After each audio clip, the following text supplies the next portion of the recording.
Olá, bem-vindo ao meu canal e a este vídeo. Vamos tratar hoje sobre o profeta Jonas. Jonas era de Gat-Hefer, a cerca de 5 quilômetros de Nazaré, na Baixa Galileia, região norte de Israel. Foi ele, falando do reinado de Jeroboão em Israel, que restabeleceu as fronteiras de Israel desde Lebo-Amate até o mar de Arabá, o Mar Morto, conforme a palavra do Senhor, Deus de Israel, anunciada pelo seu servo Jonas, filho de Amitai, profeta de Gat-Hefer. É interessante que ele é um profeta que foi esquecido pelos fariseus no tempo de Jesus, quando disseram que nenhum profeta havia se levantado na Galileia. Eles responderam: "Você também é da Galileia? Verifique e descobrirá que da Galileia não surge profeta." Aliás, de acordo com uma tradição judaica, Jonas seria o filho da viúva de Sarepta, ressuscitado por Elias. Mas não podemos confirmar. Seu ministério deve ter ocorrido por volta do ano 760 a.C. O livro de Jonas mostra o seu chamado para pregar o arrependimento em Nínive, e ele se recusa em obedecer. Por que ele teria se recusado? Nínive era a capital da Assíria e conhecida por sua crueldade, e era uma inimiga histórica de Israel. Jonas não queria que Deus poupasse os cruéis assassinos, e pregar uma mensagem de arrependimento seria como ajudar um inimigo de Israel. O nacionalismo judeu havia cegado os profetas e o povo de Deus para os propósitos divinos de salvação mundial. Nínive foi fundada por Nimrod, o bisneto de Noé. Cuxi gerou também Nimrod, o primeiro homem poderoso na terra. Ele foi o mais valente dos caçadores, e por isso se diz, valente como Nimrod. No início, o seu reino abrangia Babel, Ereque, Acade e Calné, na terra de Sinear. Dessa terra ele partiu para a Síria, onde fundou Nínive, Reobote-ir, Calá e Rezém, que fica entre Nínive e Calá, a grande cidade. Talvez ela tenha sido a maior cidade da época. Vá depressa à grande cidade de Nínive e pregue contra ela, porque a sua maldade subiu até a minha presença. Era uma cidade muito grande, sendo necessários 3 dias para percorrê-la. Contudo, Nínive tem mais de 120 mil pessoas que não sabem nem distinguir a mão direita da esquerda, além de muitos rebanhos. Não deveria eu ter pena dessa grande cidade? Acredita-se que a cidade tinha mais de 600 mil habitantes, porque estes 120 mil poderiam ser as crianças pequenas. Também sua parte interna tinha muros enormes com 13 quilômetros de extensão e a área externa com uma circunferência de perto de 100 quilômetros. Mas Jonas, sendo judeu, pensava que seu povo deveria ser o único a ter as bênçãos de Deus, aliado ao sentimento de que seriam inimigos políticos. Então, para que ele iria ajudar os seus inimigos? Por isso, Jonas fugiu da presença do Senhor, dirigindo-se para Tarsis. Desceu à cidade de Jope, que é atualmente Jafa, onde encontrou um navio que se destinava àquele porto. Depois de pagar a passagem, embarcou para Tarsis para fugir do Senhor. Ao invés de ir a Nínive, distante uns 800 quilômetros a nordeste de onde estava, resolveu ir a Tarsis, identificada pelo historiador Heródoto como Tartessos, no sul da Espanha, a mais de 3.000 quilômetros de distância, em uma direção totalmente oposta, para ir o mais longe possível do destino informado por Deus. Tarsis era uma cidade mercantil conhecida por sua riqueza, mencionada por Salomão, Jeremias e Ezequiel. O capítulo 1 do livro de Jonas mostra que houve na viagem uma tempestade fortíssima e os marinheiros jogaram toda a carga do navio no mar e cada um clamava a seu Deus por ajuda, pois estavam a ponto de naufragar, enquanto Jonas dormia no porão. Resolveram jogar sortes para ver quem era o responsável por aquela desgraça, e a sorte caiu sobre Jonas. Ele disse que estava fugindo de Deus e que era para o jogarem no mar. Os marinheiros ainda tentaram remar para a terra, sem sucesso.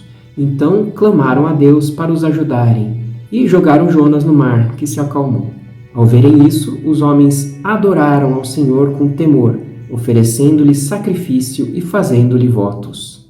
Todos do barco se converteram a Deus com esse episódio. E então o Senhor fez com que um grande peixe engolisse Jonas, e ele ficou dentro do peixe 3 dias e 3 noites. Aqui não foi utilizado o termo hebraico para baleia, mas sim peixe, dag gadol, e depois foi traduzido no grego para ketos, que significa grande criatura marinha. Aliás, não seria uma baleia por 3 razões. Em primeiro lugar, as baleias não estavam presentes no mar Mediterrâneo naquela época. Em segundo lugar, embora tenham uma boca grande, as baleias possuem um esôfago pequeno e um homem não poderia passar pelo pescoço delas sem ser triturado antes. Em terceiro lugar, possuem um metabolismo muito mais rápido do que os peixes de sangue frio e assim digerem muito mais rapidamente seu alimento. Então, qual peixe poderia ter engolido Jonas? Entre os possíveis candidatos, o primeiro seria o tubarão conhecido como megalodonte ou Carcharodon megalodon. Com um peso de 4 toneladas e chegando a 20 metros de comprimento, poderia facilmente engolir um homem. Eles controlam o sistema digestivo e a comida do estômago poderia ficar não digerida por muitos dias. A ressalva seria seus dentes muito afiados, que poderiam rasgar facilmente um homem. E um tubarão, em geral, morderia sua presa para que ela não fuja. Também é uma criatura do passado, não existindo atualmente. Outro potencial candidato seria o cachalote, geralmente confundido com uma baleia. Inclusive, é retratado no livro de Moby Dick, sendo perseguido pelo capitão Ahab. No ano de 1891, um barco baleeiro chamado Estrela do Oriente caçava cachalotes para pegar seu óleo perto das Ilhas Maldivas. Após prender um cachalote com um arpão, desceu 2 botes com homens e o peixe virou os botes ao se debater. 2 tripulantes não foram encontrados. Depois de trazerem o cachalote para perto do barco e tirarem seu estômago, para sua surpresa, encontraram lá dentro o marinheiro James Bartley, de 21 anos, um dos que havia sumido. Ele estava vivo, mas inconsciente. Havia ficado 15 horas dentro do cachalote. Ao acordar, ele relatou ter deslizado por um canal branco e viscoso, sentir calor e depois desmaiar rapidamente em função do cheiro forte e quente do estômago. Devido ao contato com o suco gástrico do estômago do cachalote, sua pele ficou muito pálida, clara, perdeu os pelos e ficou cego. Por fim, o outro candidato seria o tubarão-baleia. Sua boca pode abrir em até 1,5 metros e, como dito antes, seu metabolismo é de um peixe, lento, e o corpo de um homem pode durar 3 dias sem se deteriorar. É interessante que a palavra grega ketos também foi usada para designar dragão do mar, serpente do mar ou serpente marinha. Os termos em hebraico e grego não tinham muita precisão para identificar a espécie, mas me lembrei também do Leviatã, tratado no vídeo sobre os monstros da Bíblia. Não se sabe se essa serpente marinha ou um tipo de dragão marinho realmente existiu, mas foi mencionado em Salmos, em Jó e em Isaías. Mas independente da espécie de peixe que teria engolido Jonas, teria ele morrido? Alguns podem dizer que ele poderia ter ficado na boca do peixe e não ter sido engolido. Vamos ver então o que diz a Bíblia, segundo algumas versões. O Senhor fez com que um grande peixe engolisse Jonas, e ele ficou dentro do peixe 3 dias e 3 noites. Preparou, pois, o Senhor um grande peixe para que tragasse a Jonas, e esteve Jonas 3 dias e 3 noites nas entranhas do peixe.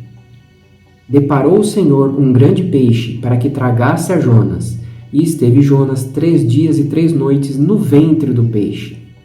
Ou seja, Jonas foi tragado pelo peixe, não ficou na boca, foi para dentro, nas entranhas ou no ventre, no estômago mesmo. Após ser jogado do barco, ele foi ao fundo do mar. As águas agitadas me envolveram, ou estavam em minha garganta.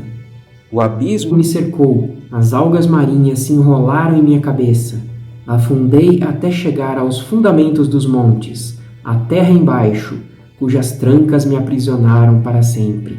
Mas tu trouxeste a minha vida de volta da sepultura, ou da perdição, ó Senhor meu Deus. A Aqui vemos que Jonas estava com água na garganta, no fundo do mar, enrolado por algas, e foi trazido de volta da sepultura, que se trata do Sheol, o inferno temporário, como expliquei no vídeo sobre onde estão os mortos. É interessante que o peixe deve ter confundido Jonas com alimento, porque ele estava enrolado nas algas, como o texto diz. Daí, dentro do peixe, Jonas orou ao Senhor, o seu Deus, e disse: Em meu desespero clamei ao Senhor, e ele me respondeu. Do ventre da morte gritei por socorro, e ouviste o meu clamor. Ou do ventre do abismo, ou ainda do ventre do inferno. Ou seja, tem todas as indicações de que Jonas estava no Sheol, o inferno temporário dos ímpios, e depois de 3 dias acordou ou ressuscitou dentro do peixe e fez a oração descrita no capítulo 2. E o Senhor deu ordens ao peixe, e ele vomitou Jonas em terra firme. Mas talvez a prova mais cabal de que Jonas morreu tenha sido dada por Jesus. Então alguns fariseus e mestres da lei lhe disseram: Mestre, queremos um sinal miraculoso feito por ti. Ele respondeu: Uma geração perversa e adúltera pede um sinal miraculoso, mas nenhum sinal lhe será dado, exceto o sinal do profeta Jonas. Pois assim como Jonas esteve 3 dias e 3 noites no ventre de um grande peixe, assim o Filho do Homem ficará 3 dias e 3 noites no coração da terra. Jonas foi o único profeta que Jesus relacionou a si próprio. Comparando os dois, a experiência de Jonas foi de morte, sepultamento e ressurreição, assim como Jesus. É interessante observar que ambos podem ter ido ao Sheol. Quando Jesus morreu, ele foi ao Sheol, em hebraico, ou Hades, em grego, e resgatou os salvos de lá, levando-os ao paraíso. Quando subiste em triunfo às alturas, ó Senhor Deus, levaste cativos muitos prisioneiros, recebeste homens como dádivas, até mesmo rebeldes, para estabeleceres morada. E Paulo, comentando essa passagem, diz: Por isso é que foi dito, porque ele subiu em triunfo às alturas, levou cativos muitos prisioneiros e deu dons aos homens. Que significa ele subiu, senão que também havia descido às profundezas da terra? Aquele que desceu é o mesmo que subiu acima de todos os céus, a fim de encher todas as coisas. E para finalizar, por que Deus usou um peixe para levar Jonas ao seu destino inicial? O povo de Nínive cultuava a deusa peixe Nanshi, de água doce, e Dagon, o deus peixe, representado como um ser metade homem e metade peixe. Dagon, aliás, era um deus muito cultuado na época, especialmente entre os filisteus. Diversos acontecimentos contam isso. Quando comemoravam a captura de Sansão, os líderes dos filisteus se reuniram para oferecer um grande sacrifício ao seu deus Dagon e para festejar. Comemorando sua vitória, diziam: O nosso Deus entregou o nosso inimigo Sansão em nossas mãos. Também quando capturaram a Arca da Aliança. Depois que os filisteus tomaram a Arca da Aliança, eles a levaram de Ebenezer para Asdod e a colocaram dentro do templo de Dagon, ao lado de sua estátua. E quando o rei Saul morreu em batalha no monte de Gilboa. Quando os filisteus foram saquear os mortos, encontraram Saul e os seus filhos caídos no monte Gilboa. Cortaram a cabeça de Saul, pegaram suas armas e enviaram mensageiros por toda a terra dos filisteus, proclamando a notícia entre os seus ídolos e o seu povo. Expuseram suas armas num dos templos dos seus deuses e penduraram sua cabeça no templo de Dagon. Então imagine alguém saindo da boca de um peixe, considerado um deus para eles, com a pele toda clara, segundo o relato do marinheiro, falando de que Nínive iria ser destruída dali a 40 dias. Foi um grande impacto para eles, inclusive porque é possível que alguém tenha visto Jonas saindo do peixe. Assim, no final, todos creram em Deus. Tendo em vista o que eles fizeram e como abandonaram os seus maus caminhos, Deus se arrependeu e não os destruiu como tinha ameaçado. Finalizando, Jonas foi usado por Deus para salvar a população de talvez a maior cidade da época, realizando um gigantesco avivamento espiritual. Nesse sentido, foi um profeta judeu a ir a uma nação gentia considerada inimiga para pregar o arrependimento. E também foi comparado a Jesus pelo próprio Jesus. Às vezes podemos dar pouco valor a Jonas, mas diante disso tudo, não foi pouca coisa não que ele fez. Espero que tenha te ajudado a interpretar melhor essa história de Jonas. Agradeço por ter assistido esse vídeo até aqui e até o próximo.